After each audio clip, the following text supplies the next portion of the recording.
Pemirsa, konflik atas objek wisata Lahangan Sweet yang dialami antara Desa Adat Kulintan dan Desa Adat Ngis sempat menyita perhatian publik beberapa waktu lalu.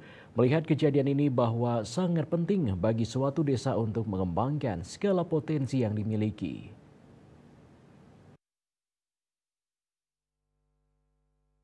Melihat konflik yang terjadi di destinasi wisata Lahangan Sweet, Yayasan Jejaring Pengembangan Desa Wisata Indonesia (JPDW) senantiasa menekankan bahwa pentingnya setiap desa mampu mengembangkan potensi yang ada. Karena dari segala potensi yang dimiliki masing-masing desa, pasti akan memberikan manfaat langsung maupun tidak langsung bagi desa itu sendiri.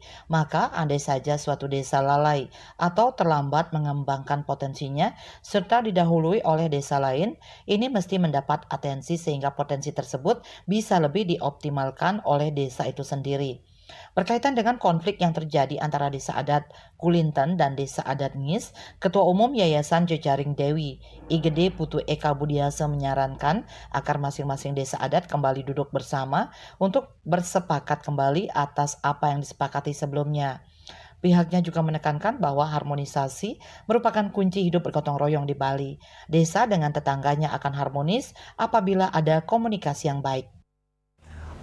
Jejaring Dewi pada setiap sosialisasi atau pendampingan pengembangan potensi desa selalu menekankan bahwa harmonisasi adalah sebuah kunci keberhasilan kita hidup bergotong royong di Bali. Bali ini sorga. Sorga untuk apa? Untuk segala hal, asal kita mau menjalani angah ungguh yang sudah ada. Desa dengan tetangganya ini pasti harmonis apabila ada komunikasi, ngiring melinggih sarang-sarang, ngiring irage bergotong royong, ngiring kita tuntun harmonisasi.